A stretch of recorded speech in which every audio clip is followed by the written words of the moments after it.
Hi everyone, it's Woolly Cottage here. Joe, hi, how you doing? End of the week, so I've been doing bits and pieces in the studio, trying to have a good tidy up. I've got half of the room done, and then you create more of a mess trying to tidy up, don't you? So anyway, I thought I would eventually finally get round to doing a bit of art spinning and do a little video. So last time, and I know I said on my live chat the other day I wasn't going to do this clown bath, but I thought what I'll do, sorry I've got itchy face, is spin it as a core spin. Just ply it up with the single threads. So I've got that to do. Laser cake's falling all over the place. And I've got this lovely singles that I spun up ages ago. So I thought, well, what I'll do is I'll do a core spin of both of them, and then you can see the techniques. This was spun up from Rolex that I had ages ago, and it's just sat there in the bobbin, and it's been sat there so long now it's actually set itself. So that's really nice. It should turn out quite pretty. And then obviously the clown bath that I did with the locks and everything else, and I'm just going to do a straight standard core spin with that as well. And I will do, if I remember to do it next week, I always say I'm going to do something and I never do. That's why I try not promise that I'll do it, but I want to do some core spinning straight from the bats, so you can see that technique from a beginner's point of view, and then maybe we can express that later on down the line and add in locks and things like that. So that's what I'm going to do today. So some of it will be talking, some of it I'll just carry on spinning. Looking lazy Kate. So what I would quickly talk about as well is when I'm doing my plying, I don't generally like to use a manufactured yarns or anything like that. To be fair, I don't even think I've got any in the house anymore. So what I use is these big cones. Now I find my cones in the charity shops. Age Concern's one that I always find really good, just in a village, a small town 2 towns away from me, and I buy these for anything for like £2.50, because we used to have a couple of sewing factories around here about 15-20 odd years ago, which have all closed down now, and I've just seen the price for that.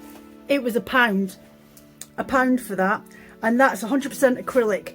Now I'm not a huge fan of acrylic yarns and stuff like that, but when I'm doing it for plying I find it really quite useful. And if I don't use that, then I'm a really big fan of linen.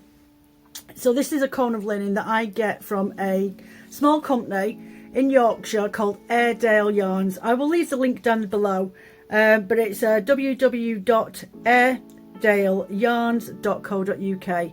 And I get my linens and my other threads and things like that from them. There are a couple of other companies out there. I think there's the Weave Studio as well. I think they're based down in London, and I'm not quite sure what his name is. Is it George Wells or something like that? And I think he does weaving yarns. And then there's Blown Weft, or Weft Blown, up in West Kilbride, just up the road.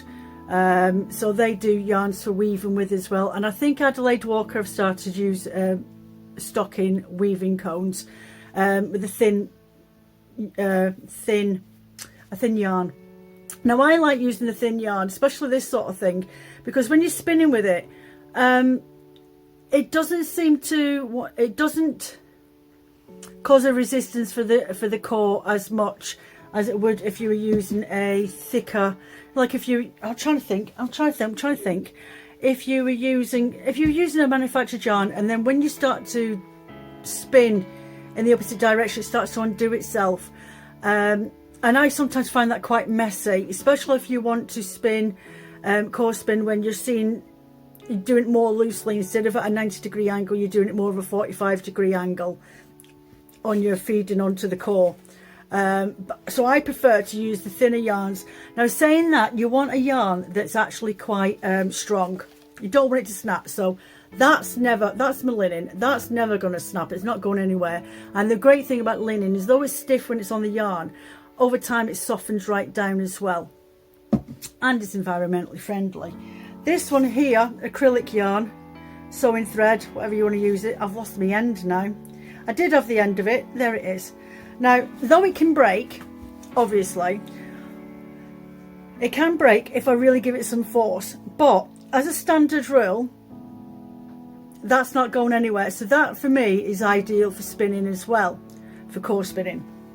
Now, you can get other wools and this one is where are we, there we go, pure Shetland wool tweed wool, and this is perfect for knitting with or for crocheting with, but it is definitely not ideal for cord spinning.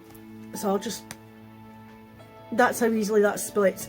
Like if you're weaving, you wouldn't use that for weaving, well, you wouldn't use it for your warp on your weaving, because it snaps too easily and you can't give it no tugging or messing around with or tension, and it will just snap. Believe me, I've tried. So what am I going to use? I'm going to use this one today for spinning these up. So we'll just get it started. It's been sat up on the shelf for God knows how long. I'm waiting for the other half to fix me a big shelf up there so I can put all my cones up. So I'm just going to literally plonk it between my legs. I am going to, Doggie's going to have to move, thank you. Just move my spinning wheel back over and stick my laser K to the side for myself. I'm just going to get myself comfortable, and I will reposition you. I think we're going to drop you down so you can see what I'm doing at a better angle. Actually, I have to, Iona, please leave. I do apologise, my dog likes to get in everywhere. Right, so there we go. So I've got my leader. Now I'm using a Kromsky Fantasia. This is my first spinning wheel that I ever got. And when I bought it, I actually bought the art flyer as well as the standard flyer as well. So there are others available. For me, but for my budget, I found that the Kromsky was definitely a lot cheaper than everybody else. So I have a leader yarn on, I'll just pull it forward, on my bobbin, and I just use a standard really strong cotton or a twine yarn, and I literally tie a big length of it. I tie a knot in the end, see, like that, and I'll twist it around, and then I'll thread this section through it and then just make it go taut, so there's no movement in that at all.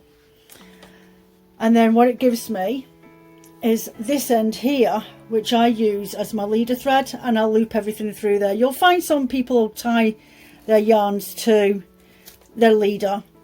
I don't do that. I literally just use the bottom of my thread like that. So I'm just going to open this up and just spin it on a little bit, make sure my tension's.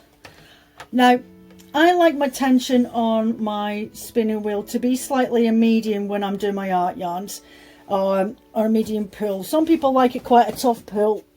I don't, especially with this machine, this contraption. It's got a lot of energy in it already, so I do find that it wants to run away with itself. So what I'm going to do is get my thread and feed that through there. I need this loop open. I'm just like, pull that out, just pull it back a bit more. So I'm gonna, there we go, that's probably better. So I'll do this pink one first and feed them through there both together. Can you see that? And then I've got my feet with pedals.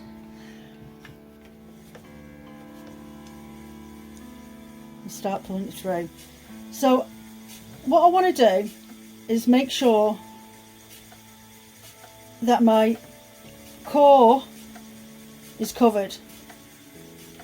So I like my finger to sort of guide where the wheel's going to go. Oh, I don't want that spinning. I want that one like that. And then I put the yarn at a 90-degree angle.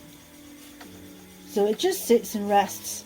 And it means that when I go to set the yarn later on, it will sit nice and comfortable together. I think I'm going to have to pull you forward in a minute so you can have a better look, but this is just to give you a principal idea of what I do with my finger. So my finger is sitting just below that wool, and I'm feeding it on nice and slowly onto the thread, so it sits just next to each other. One sec, I've got a knot in that. Now this is a thick and thin yarn, so you'll end up with a slightly textured yarn in this, and because I'm using a thin cotton, sorry, not a cotton, a thin acrylic yarn, it means that it should sit nice and balanced when I set it under the steam later on. So it's just taking your time. I mean, it'll take practice. Oh, it takes practice, that's all. The more you do it, the more second nature it will become. Because I'm doing it so slow, it keeps sitting on top of each other. That's okay. So what can you do with this wool when you're finished with it? Well, because it's been spun in singles, you could knit with it if you like to make textured woolly jumpers, or use them in rows and scarves, be a bit more eclectic in boho sort of style scarves for the winter. You can weave with it, use it as insertions into your weaving on a rigid headloom or something like that. You can use it in art weaving. You can crochet with it by all means. You'll definitely get some lovely work out of it by crocheting with it. What else can you use it? Felters. Felters, you guys use textured yarns and stuff like that in your felting projects. I'm just trying to get a bit more coming out. So yeah, there's lots of things that you can use this type of yarn for. It doesn't always have to be all about knitting. It's all about crafts and adding textures to pieces of work. Just use my finger there just to make sure it all sits nice. And if you do find that it's showing the thread through the back of it, just like what I just did then, just give it a little push up, just stop what you're doing for a second and just push it up so it's all nice and tight together, and it means that when I steam it later on, it won't be showing no threads through it. There we go.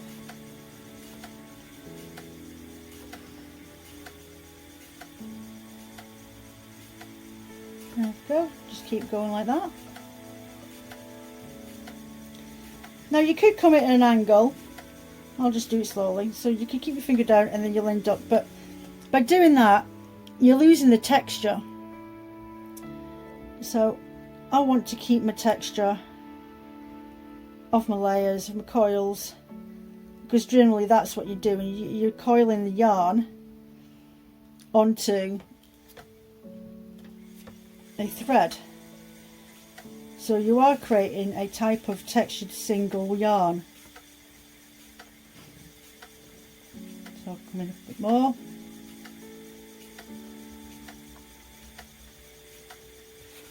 If you come down at a 45-degree angle, you're going to end up with this. Now I've got a 90-degree angle coming straight in. So my yarn's sitting very flat upon itself on each layer.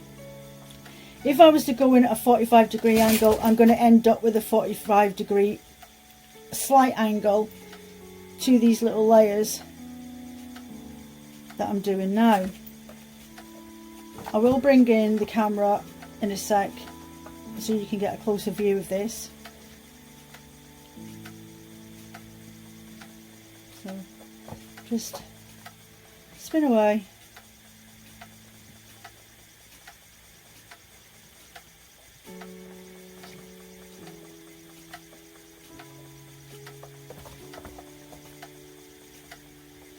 Keep going.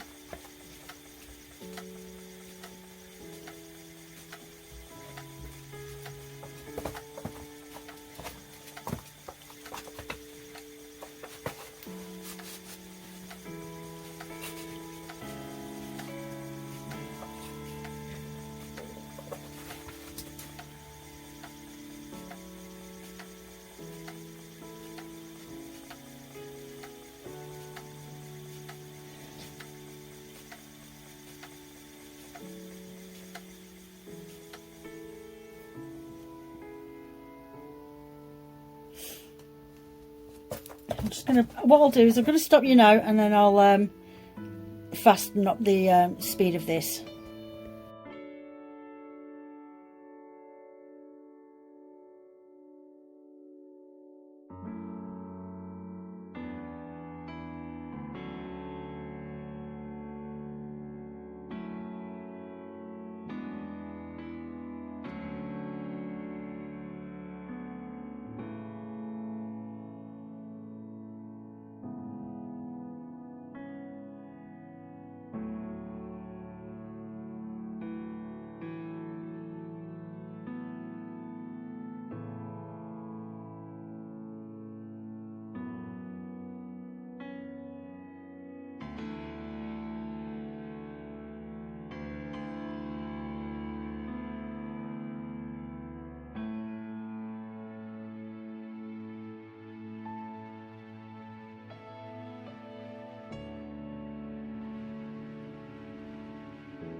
Okay, so I've just finished off the other bobbin, and I've wound up on my niddy noddy, and I've actually steam set it, but I'll show you in a minute.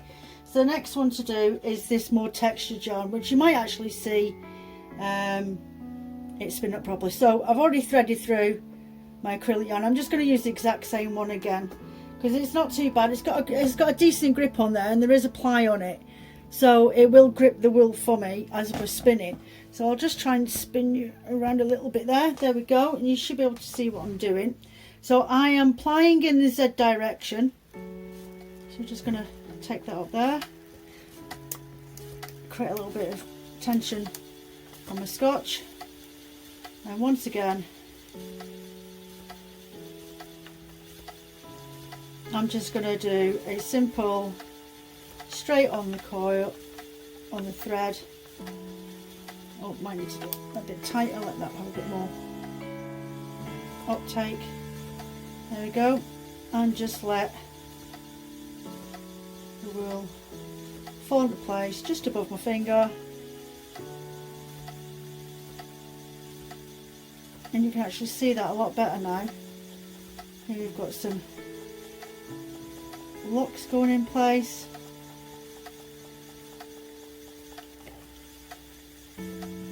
Whoop.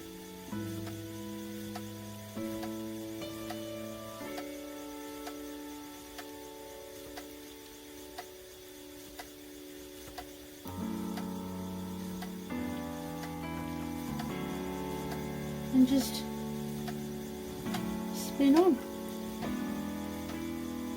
Try and keep it at a 90-degree angle when you're plying it on,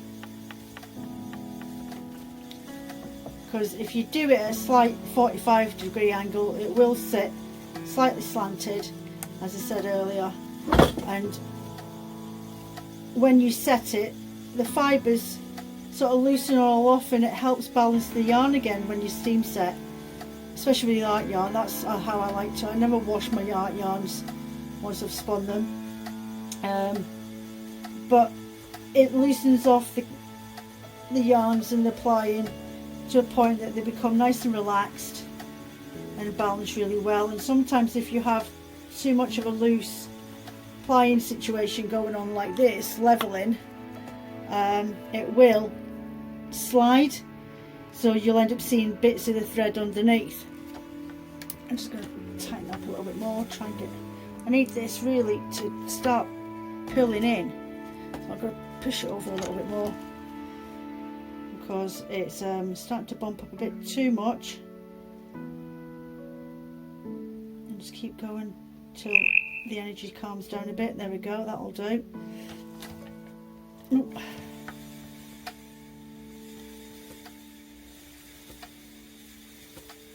There we go, get that going.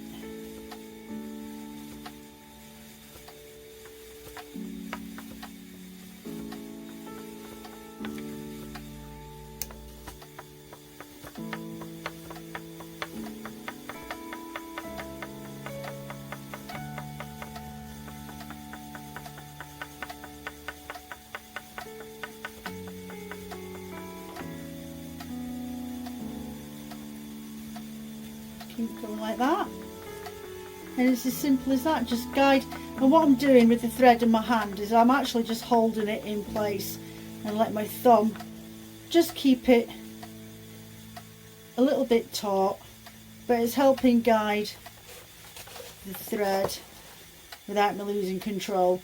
And I've not got a grip of it in my hand, it's just sat underneath my fingers while I guide it onto my thick and thin and locks, and it just gently goes on there.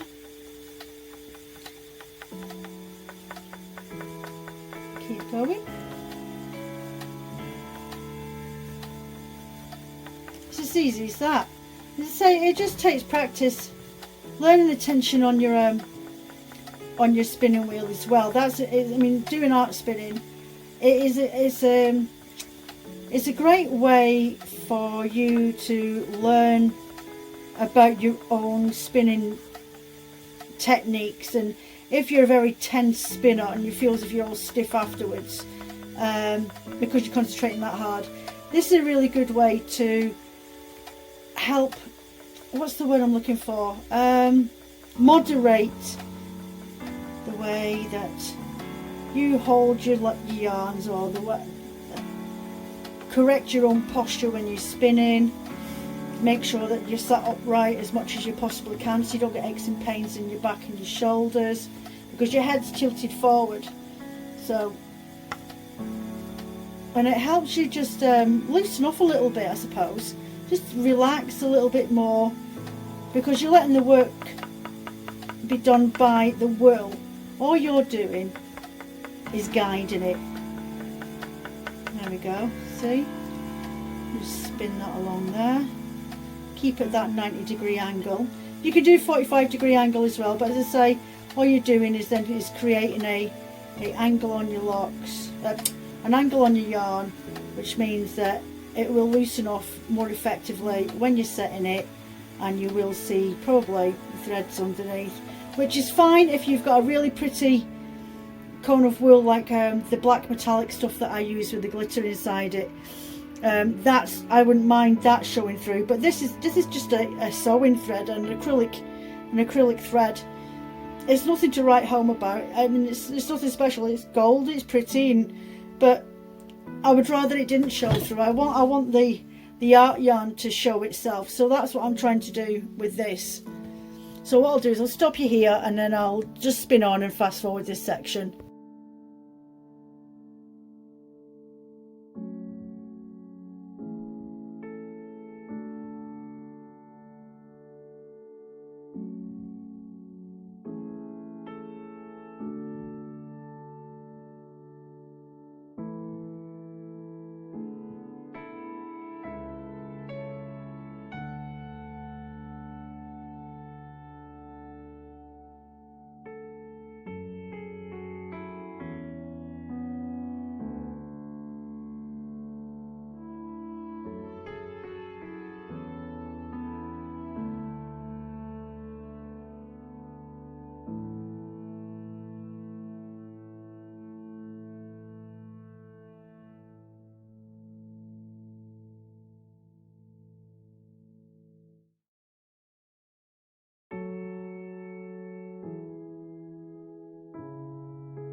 So there we have it.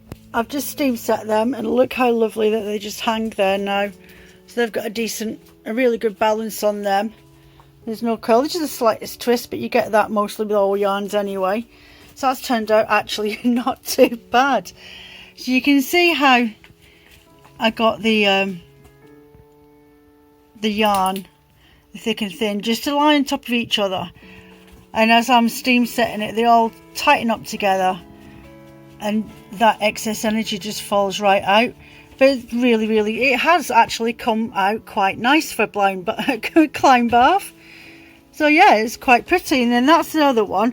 Now this is a lot thinner, a lot smaller than the other. I would say that's probably a split between, if you were to knit with that, what am I looking at?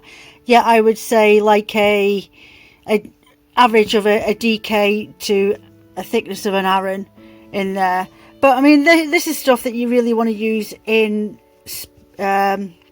weaving crafts. Use it for felting, wrap it around hats on fairies and gnomes, that sort of thing, or use it in macrame as tassels. There's all sorts of applications that you can put art yarn to. As I say, it's turned out really well, a lot better than I expected. I wasn't just personal taste, it's not my choice. But it's turned out not too bad. So there we have it. That's thick and thin art yarn spun onto an acrylic thread for a coarse spun. I suppose it's a coil yarn really. So there you go. I hope that helps and you enjoyed this video. I will definitely do a bat coarse spin on thread next week. I'll find a day during the week to get them done. If you'd like to come and join me on Saturday morning, well, about lunchtime on Saturday for my Instagram live chat, please do pop over on Woolly Cottage, and you can find me on www.woollycottage.com. Thanks very much. Bye.